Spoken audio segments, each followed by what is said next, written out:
기도하고 시작하겠습니다. 하나님 참 고맙습니다. 오늘도 좋은 날을 주셔서 같이 모여서 우리 청소년팀 예배할 수 있도록 해주신 하나님, 우리에게 주시는 하나님의 말씀을 듣고 우리 삶 속에 살아갈 수 있는 은혜가 있도록 도와주세요. 예수님의 이름으로 기도드립니다. 아멘. 사무엘상 10장 말씀 펴시고요.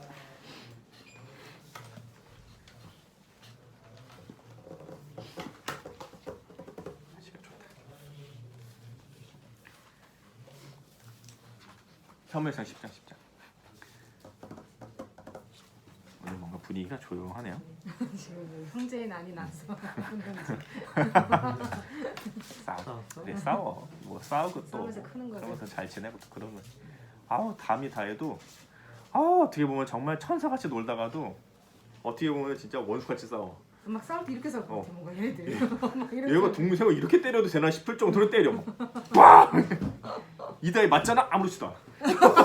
담이가 풀파워로 때리는데 이다희는 아무렇지도 않아. 왜 오빠?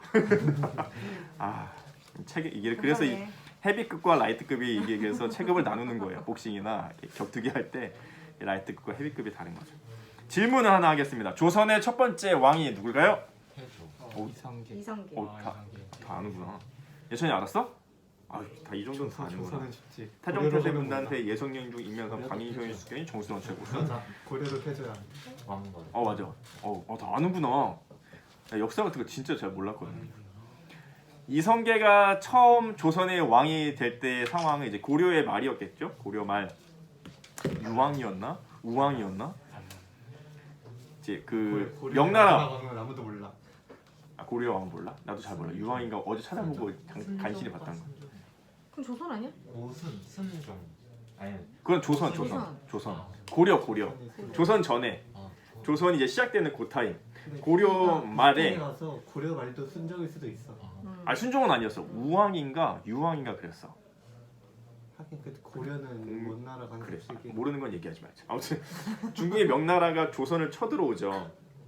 근데 이제 고려에서 얘기가 나온 거죠. 얘를 어떻게 해야 되냐. 그때 고려의 장군이었던 최영 장군이 얘기하는 거죠. 유명한 장군이. 우리가 가서 공격하자. 우리가 먼저 치면 되겠다.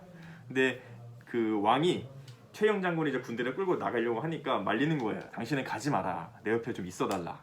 그래서 최영 장군이 안 나가고 중국 명나라 치기를 반대했던 이성계가 대신 그 최영 장군의 군대를 이끌고 중국을 치기 위해 위화도라는 곳으로 가게 된 거죠. 맞아요. 거기서 나오는 거예요. 근데 거기서 아무리 생각해도 치면 안 될 것 같은 거야. 뭐 여러 가지 이유가 있어요. 워낙 대국이기도 하고. 그래서 다시 그들을 데리고 돌아오는 거죠. 그게 위화도 회군이에요. 다시 군대가 돌아온 거죠.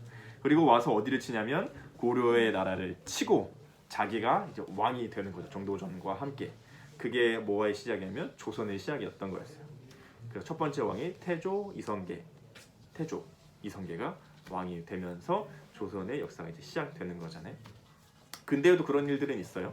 그 박정희 대통령 여러분 이름만 들어보셨어요. 그 새마을 운동을 열심히 하시며 나라의 이렇게 경제적인 성장을 이루었다고 하는 평가도 있고 또 너무 독재가 아니었냐 이런 평가도 있지만 어쨌든 간에 다 박정희 대통령이 오랜 기간 동안 10몇 년 이렇게 집권해 오다가 암살 당하죠. 총에 맞고. 그리고 나자 대통령이 죽었으니까 나라가 얼마나 혼란스러웠겠어요. 그 틈을 타고 대통령이 된 사람이 누구예요? 전두환이에요. 이 영상에 올라갈 거라 참 표현이 나쁜 사람이죠. 이렇게 군사력을 가지고 자기가 이제 군대 장군이었으니까 군사력을 가지고 정부를 나라를 먹고 이제 그거에 반대하는 사람들이 있었겠죠. 시위하고 다들 항쟁하고. 대표적인 게 5.18 광주 민주화 운동이잖아요. 광주 시민들이 전남도청에 모여서 독재 정권 물러가라 외치는데 저 사람들 빨갱이라고 북한에서 온 간첩들을 하고 누명을 씌워서 총으로 사살해서 수많은 사상자를 냈던 일들도 있었죠. 그들이 뭐 노태우 전 대통령 뭐 그런 것들이 다 그런 시대의 산물이었죠. 직접 겪으셨어요? 노태우 대통령은 기억나. 전두환 대통령은 조금 기억 안 나. 노태우 대통령은 기억나. 저희 아버지가 전라도 사람이시거든요. 그때 그 전두환이 정권을 잡을 시절의 상황을 어떻게 얘기해 줬냐면 이렇게 전남 도청에 사람들이 있고 뭐 군인들이 이렇게 쐈다고 하는데 실제로는 집집마다 군인들이 위에 들어 올라 집집마다 지붕에 올라가서 나오는 사람들 다 쏘아 죽이려고 올라와 있었대. 자기 나라 국민들인데 군인들을 통해서 국민들을 쏴 죽이는 일들을 벌이고 있었다고 얘기하시더라고요. 영화에서 무슨 예전에 영화를 그런 광주 사태를 다룬 영화를 봤는데 그거보다 더 심각했다고 얘기해 주신 게 기억나요. 아무튼 뭐 그래 아주 이제 혼란스럽죠. 왕이 정권이 새로 바뀔 때는 뭐 요즘이야 이제 투표하고 뭐 정권이 약 뭐 민주당이니 뭐 이런 당이니 저런 당이니 당이 바뀌면서 이런 일들이 있긴 하지만 어쨌든 이렇게 특히나 예전일수록 나라가 바뀌고 왕이 바뀌고 할 때는 아주 이 혼란스러운 격변하는 시대가 있잖아요. 그런데 오늘 딱 이스라엘이 그런 순간이에요. 왕이 처음 세워지는 순간. 조선의 이성계가 마치 고려를 끝내고 조선을 시작하듯이 우리나라의 정부가 마치 정권이 바뀌어가듯이 이스라엘의 왕이 새롭게 세워지는 순간입니다. 그런데 그 왕이 세워지는 방법이 어떠냐면 19절 한번 보실래요? 19절 사무엘상 10장 19절 20절 21절 이렇게 세 절을 읽어보죠. 시작. 너희는 너희를 모든 재난과 고통 중에서 친히 구원하여 내시 너희의 하나님을 오늘 버리고 이르기를 우리 위에 왕을 세우라 하는도다. 그런즉 이제 너희의 지파대로 1000명씩 여호와 앞에 나아오라 하고 사무엘이 이에 이스라엘 모든 지파를 가까이 오게 하였더니 베냐민 지파가 뽑혔고 베냐민 지파를 그들의 가족별로 가까이 나오게 하였더니 마드리의 가족이 뽑혔고 그 중에서 기스의 아들 사울이 뽑혔으나 그를 찾아도 찾지 못한지라. 하나님께서 이스라엘의 왕을 세워가시는데 왕을 세워가는 방법이 어떠냐면 제비뽑기였어요.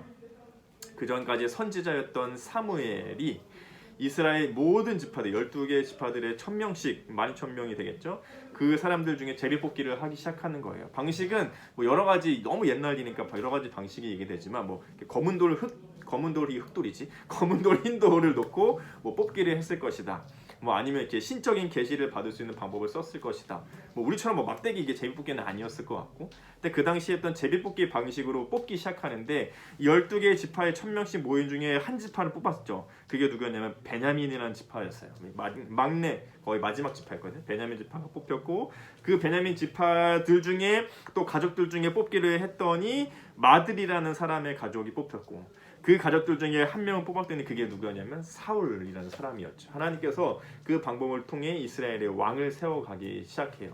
이전까지는 쭉 선지자 사사들을 통해서 해왔던 이스라엘의 역사가 처음 왕이 세워지는 순간이었거든요. 그런데 그 왕이 세워져가는 순간에 이렇게 하나님의 마음이 드러나는 구절이 24절이에요. 24절에 그래서 왕이 뽑혀서 만세 부르거든요. 근데 그 중에 하나님의 마음이 21절에 나와요. 우리 아까 읽었었는데 같이 한번 읽어보시죠. 시작. 베냐민 지파를 그들의 가족들로 가까이 오게 하였더니 마드리의 가족이 뽑혔고 그 중에서 기스의 아들 사울이 뽑혔으나 그를 찾아도 찾지 못한지. 죄송해요. 21절이 아니에요. 그 이상했어요. 19절 18절과 19절 읽읍시다. 18절 19절 시작. 이스라엘 자손에게 이르되 이스라엘 하나님 여호와께서 이같이 말씀하시기를 내가 이스라엘을 애굽에서 인도하여 내고 너희를 애굽인의 손과 너희를 압제하는 모든 나라의 손에서 건져내었느니라 하셨거든. 19절 너희는 너희를 모든 재난과 고통 중에서 친히 구원하여 내신 너희의 하나님을 오늘 뭐 했대요? 버렸대요. 지금까지 하나님이 너희를 압제 가운데 지키고 보호하고 이끌어서 여기까지 왔는데 이제 새로운 왕이 세워지는 과정인데 하나님이 뽑고 뽑아서 사울을 세우시는데 그 이스라엘 백성들에게 뭐라고 얘기하시냐면 이스라엘 백성들이 하나님을 버렸다 라고 얘기하세요. 왜요 갑자기? 왕을 뽑는데 왜 하나님을 버린 결과가 나오게 되죠? 왜냐하면 8장을 보실까요? 8장 앞으로 2장 넘기시면 8장 4절과 5절을 보시죠. 8장 4절과 5절 시작. 이스라엘 모든 장로가 모여 라마에 있는 사무엘에게 나아가서 그에게 이르되 보소서 당신은 늙고 당신의 아들들은 당신의 행위를 따르지 아니하니 모든 나라와 같이 우리에게 왕을 세워 우리를 다스리게 하소서 한지라. 이스라엘의 장로들, 이스라엘 대표하는 사람들이 사무엘 선지자에게 와서 뭐라고 하냐면 당신도 늙었고 당신의 아들들도 별 볼 일이 없으니까 우리도 왕이 필요하다. 왕을 세워달라. 어떤 왕이냐면 모든 나라와 같은 왕. 다른 나라들도 다 그렇게 하고 있으니까 저 나라를 보니까 특히나 그 당시에 옆에 강대국 중에 블레셋이 있거든요. 막 철병거 그때 막 골리앗 얘기 나오잖아요. 막 무장하고 막 주변 나라들 다 먹고 맨날 이스라엘도 와서 공격하는 아주 강대국인 거예요. 가만 보니까 그 나라에 뭐가 있냐면 왕이 있는 거죠. 보니까 다른 나라도 이제 왕이 있어. 왕이라는 존재가 있는 거예요. 절대 권력자. 그 사람을 통해 군대가 마련되고 백성들이 살고 모든 나라를 이끌어서 승리하게 해주는 왕이 있으니까 이스라엘 백성들은 뭐 하고 싶은 거예요? 이제 우리도 왕이 있어야 되겠다는 거예요. 누구들처럼? 다른 나라들처럼. 지금까지 하나님이 사람들을 세우고 선지자를 세우고 사사들을 세워서 이스라엘 백성들을 인도해 오셨었는데 이제 그 이스라엘 백성들이 뭐라고 요구하냐면 왕이 필요하대요. 다른 나라들도 보니까 왕이 있거든요. 자기들을 보호해주고 자기들을 지켜주고 자기들을 잘 살게 해줄 수 있는 게 누구처럼 보이냐면 왕처럼 보이는 거예요. 그러니까 우리도 그런 다른 나라들처럼 왕이 있으면 좋겠다는 거예요. 이스라엘의 왕은 예전부터 동일하게 누구셨냐면 하나님이었죠. 근데 그런 눈에 보이지 않는 하나님보다 눈에 보이는 왕이 더 좋다는 거예요. 그러니까 우리도 다른 나라들처럼 왕 달라는 거죠.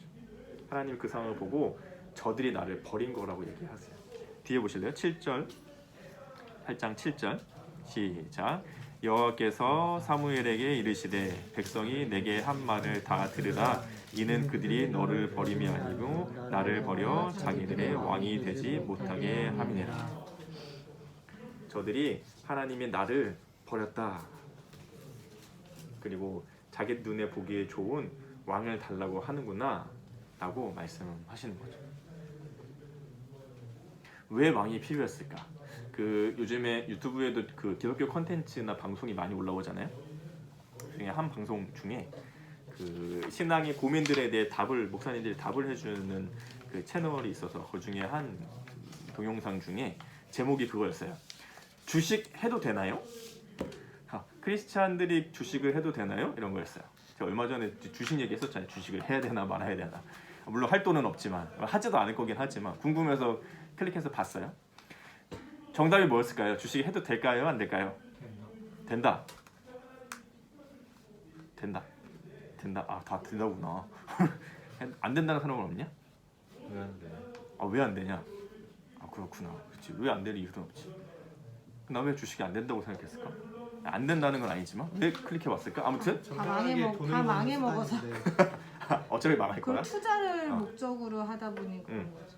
목적에 불. 목적이 불순할 때. 그분도 얘기한 게 그거였어요. 주식을 하냐 마냐 그거보다 먼저 생각해야 될 것은 주식 왜 하려고요? 크리스천들이 기독교인들이 예수님을 믿는 사람들이 주식을 왜 하려고 하시는 겁니까? 정말 그렇게 해서 돈 벌라고. 이득을 벌어서 정말 어려운 사람들 나눠주려고요? 아니면 필요한 분들에게 베풀려고요? 정말 하나님 나라를 위해 쓰시려고요? 아니면 그냥 자기의 재산을 늘리기 위해서 자기의 만족을 위해서 그거를 해도 되고 안 해도 되지만 그걸 하려는 마음이 뭐길래 라는 질문을 하셨거든요. 오늘 말씀을 보다가 이스라엘 백성들에게 그것이 와서 닿았어요. 이스라엘 백성들이 왜 왕을 구하려고 하는 거지? 왕을 통해서 하나님의 다스림을 더 잘 받고 싶어서 눈에 보이지 않는 하나님이 눈에 보이는 왕처럼 보여서 우리가 하나님을 더 잘 섬길 수 있을 것 같으니까? 그게 아니라 다른 나라들 보니까 왕이 있어야 잘 살더라. 그래도 우리도 왕을 달라. 이렇게 얘기하는 거잖아요. 겉으로는 마치 왕이 있어서 잘 사는 것처럼 하나님이 그 왕을 통해서 잘 다스려 주실 것처럼 포장하고 있지만 사실 속마음은 자기들도 다른 나라처럼 강해지고 싶으니까 그러기 위해서 왕이 필요하구나. 겉과 속이 아주 달랐던 거였죠. 마무리할게요. 네. 지금까지 무슨 얘기인지 기억나요? 그래서 네. 이스라엘 백성들이 인생의 편지? 왕을 구하는데 결국 자기들의 속마음은 자기들이 강해지고 싶은 거였어요. 그 다른 나라처럼 행복하고 싶고 만족함을 누리고 싶고 근데 마치 하나님의 통치와 하나님을 더 잘 섬기는 것처럼 포장하고 있지만 사실 속마음은 하나님도 알고 계셨지만 그들이 하나님을 버렸다라고 말씀하신 거였죠. 우리도 왜 돈도 벌고 왜 성적도 잘 받아야 되고 좋은 대학도 가고 싶고 결혼도 직장도 뭐 이사도 군입대도 왜 모든 걸 잘 하고 싶은 마음이 있을까? 그저 나가 잘 살고 싶은 마음인 건가? 아니면 정말 하나님을 잘 따르고 섬기고 믿고 싶은 마음에서 그렇게 구하는 건가를 생각해 볼 필요가 있어요. 그 중에 한 가지 적용으로요. 요즘 제가 느끼는 건데 제가 아직 젊지만 조금 있으면 이제 인생이 반환점을 돌거든요. 살 날이 더 적어지는 거예요. 저도 이미 지나신 분도 계시지만 100세까지 사세요. 뭐 언제까지 살지는 뭐 정해져 있진 않지만 요즘 제 고민은 내가 나 자신을 속이는 게 너무 무서워요. 그런 느낌 알아요? 잘한 건 잘한 거고 잘못한 건 잘못한 거라고 얘기하면 되는데 잘못한 것을 숨기려고 하거나 꾸미려고 하거나 합리화하거나 아닌 척하면서 넘어가려고 하거나 그런 게 막 느껴질 때 되게 두려워져요. 그러진 않나요? 안 했으면 안 했다 해요. 그러지? 네? 안 했으면 안 했다고 해요. 안 했으면 그거 참 저는 잘 안 되더라고요. 어려울 때가 있어요. 이렇게 포장할 때도 있고 정직하지 못할 때. 이스라엘 백성들이 오늘 마음을 보면서 왜 솔직하지 못했을까? 정직하지 못했을까? 마치 그런 척하면서 속으로는 아닌데 겉으로는 아닌 척 했을까? 그래서 또 한 가지 같이 적용해 보자면 정직할 수 있으면 좋겠어요. 그것이 하나님 앞에서든 나 스스로든 다른 사람들 앞에서든 꾸미거나 포장하거나 합리화하거나 둘러대지 않고 잘한 것은 잘했다고 잘못한 것은 죄송하다 미안하다 내가 못했다 안 했다 힘들었다 이렇게 정직하게 얘기하는 것이 우리가 참 중요하겠다 생각해요. 왜냐하면 세상에서는 정직하지 말라고 하거든요. 어느 정도는 좀 속이고 어느 정도는 좀 포장해야 내가 잘나 보이고 손해보지 않는다고 얘기하거든요. 하지만 하나님 나라의 가치는 정직함에 있어요. 내가 손해보는 것 같고 내가 좀 뭔가 망하는 것 같아도 정직하고 솔직한 것이 하나님 나라의 가치예요. 다들 속일 때 나는 정직하면 그곳에 하나님 나라가 이루어져요. 그런 가치를 찾아가는 게 참 어렵죠. 아까 누가 얘기했지? 믿음대로 살아가는 게 어렵다고. 남들 다 속이는데 나는 정직하려면 진짜 힘들거든요. 나만 손해보는 것 같고. 근데 그렇게 할 때 내 안에 하나님의 나라가 이렇게 만들어져 가요. 그렇게 하나님의 나라가 점점 만들어져 가는 거죠. 그것이 완성됐을 때 예수님 오실 거예요. 그때 다 갚아주시겠지. 아이고 정직하게 하느라 고생했다. 빨리 오셨으면 좋겠어요. 힘들었지. 그래도 잘했다. 하시면서 하나님이 다 갚아주시는 날이 올 거예요. 어이구 오시는지. 아셨죠? 네. 지네 질문할 때는 열심히 듣더니 내가 말한 사람인데 더럽게 안 들어주네. 진짜. 지네 질문을 신나게 물어보고 나 열심히 대답해줬잖아. 내가 얘기할 때 니네 들어줘야지 양심에서. 듣 거야. 민은 잘 들어줬어. 민찬이 멍 때리고 있어요. 얘 에너지 다 썼어. 듣고는 있는데 뭔가 점점 지루해지. 알았어. 끝낼게. 질문하느라 체력을 그러니까 체력 다 썼어. 뭐랄까 질문한 거는 재미가 있다고 치면은 지금 뭐 그 다음부터 듣는 것들은 뭐랄까 무한 눈이 풀렸어 이미. 뭐랄까 목사님, 평생 MBTI 듣던 뭐예요? 소리를 계속 듣는 느낌이야. 이따 끝나고 얘기해줄게. 우리 마치자 일단. 마치고 끝나고 얘기해줄게. 하나님 고맙습니다. 오늘도 함께 모여 하나님 말씀을 나눌 수 있도록 해주신 하나님. 우리의 속마음과 우리의 겉 표현이 같을 수 있게 도와주시옵소서. 부족하고 연약하고 나약할 수는 있지만 부정직하거나 속이거나 꾸미지 않도록 하나님 앞에서나 나 자신에게나 다른 사람들 앞에서 정직하게 솔직하게 살아갈 수 있는 그렇게 할 때에 내 안에 하나님의 나라가 이루어져 가고 결국에 그 하나님의 나라가 온 땅 가운데 완성되어졌을 때 예수님 이 땅에 오셔서 우리를 위로하시고 격려하시며 함께 기뻐할 그날을 소망함으로 우리가 정직함과 솔직함으로 살아갈 수 있게 도와주시옵소서. 감사드리며 예수님의 이름으로 기도드립니다. 아멘. 다짐 찬양 할까요? 뒤에 헌금박은 있어요. 지갑을 안 들고 왔네. 지갑을 안 들고 왔네. 5만 원짜리네 그냥. 너 저번에도 저거 했는데. 내가 멈춰서리 이게 10,000원짜리 내라. 아니야 열흘치네. 나의 열흘치. 저번 주에도 없다 그랬어. 열주치. 열흘치. 곁에 있으니 5분의 1 20분 동안 만들면 돼. 나를 이끄소서 주님 말씀하시면 내가 나가리다 감사합니다. 주님 뜻이 아니면 내가 멈춰서리다 나의 가고 서는 곳 주님 뜻에 있으니 오 주님 나를 이끄소서 뜻하신 그곳에 나 있기 원합니다 이끄시는 대로 순종하며 살리니 연약한 내 영혼 통하여 일하소서 주님 나라와 그 뜻을 위하여 오 주님 나를 이끄소서 기도하겠습니다. 나무에 이렇게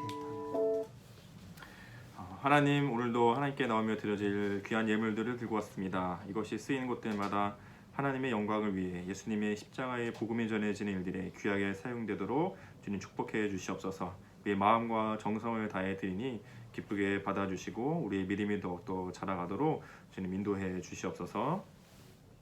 주 예수 그리스도의 은혜와 하나님의 사랑과 성령의 교통하심이 우리 에바다교회 청소년 팀과 함께 있을지어다. 아멘.